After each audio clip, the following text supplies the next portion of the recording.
Hi, welcome to Relish Books. Today I am talking about The Turn of the Screw by Henry James. This is the first Henry James book that I've read. It's a short novel. Could be like a short novel or a long short story almost. My first Henry James. While I feel like there were elements of greatness to the writing, I can't say that I was super impressed. I really want to read more of his work before I really judge him as an author.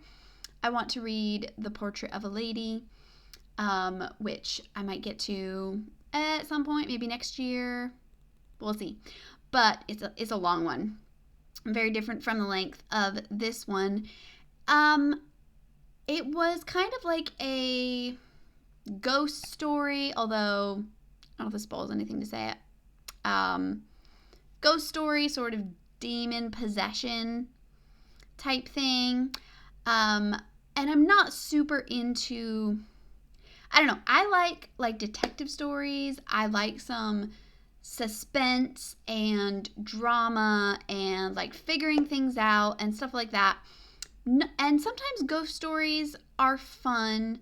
The element of like feeling truly like scared. I don't like anything that's like grotesque and horrible just for the sake of being horrible. I don't mind things to be scary and suspenseful and like make you jump and stuff like that. But I don't like things to be like gross and nasty. And this wasn't really that much. It was mostly just like kind of a scary and disturbing story. Still not my favorite. I'm not super into that. I've never been very into horror or anything like that. But yeah, I felt like he wrote it really fast. I could be wrong. I haven't like looked it up to see if that's true. It felt like he was writing really quick, and like I said, elements of greatness in the writing, little glimpses of phrases, and he has like a good amount of restraint. I almost think too much though. He doesn't like tell you stuff, but at the same time, I really think he was holding too much back. It felt like he was trying to hold back so much from revealing anything that even though it's not true to say like I didn't know what was going on in the story and I was lost, I knew what was going on to an extent, but he was trying to enhance the horror of it so much by so much purposeful vagueness. He's like, oh, this thing is super, super, super evil, but it never says why or how. In what way are the things evil? What bad things are they actually making them do? What bad things are they actually saying?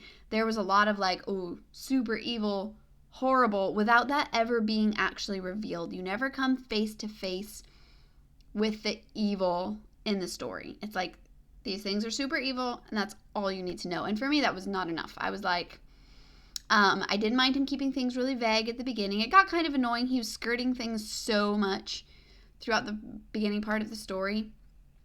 But yeah, it did annoy me that was like never really revealed. It was like, okay, you can tell us all day long that these things are evil, but I want something. I want to know. I want to know what's going on. Yeah, it just felt like he didn't really know either. When an author skirts something that much, when they're like trying so hard to make an impression of something scary and something evil, but they never come out and say anything concrete. Like, I know it's kind of a ghost story. Things are meant to be shadowy, but when there's nothing concrete, I felt like the story kind of fell flat. Not really sure why it's such a famous story. In my opinion, it's overrated, but I don't know. There wasn't a lot going on for me. The only thing I really enjoyed about it was the moments when I did feel like genuinely scared. I enjoyed that.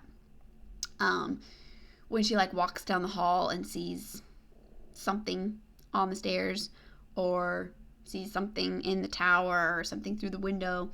Those like kind of scary jump moments were fun. I did like that, but that's about it. It kind of felt like it was a story written to be scary, written to be kind of horrible and disturbing, but there was nothing more to it than that. And even the horror is never something that you can really, something you never really can appreciate, I guess, or understand, because you feel like the main character is so vague. I just feel like there are big gaps. She'll be like saying something, she's like, oh, I understood this now. And I'm like, what do you understand? But she never really says. Like, I know, like I said, I know what's going on in the story, but it feels like there are gaps. It feels like there are gaps in the narrative where things are just too vague, and it feels like there are even gaps in the sentences. Like I said, it feels like he wrote it very quickly, almost that he was rushing along with these sentences, and there are little words, just like little things here and there left out. Hard for me to tell whether that was like really purposeful. I mean, I assume that it is, but I don't know. It felt lacking.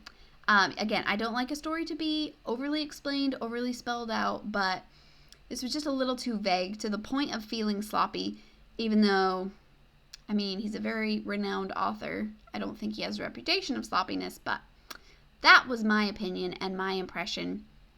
Not a big fan. I mean, I read it quickly, but it was short. I kind of got into it, I guess, but nothing great, in my opinion.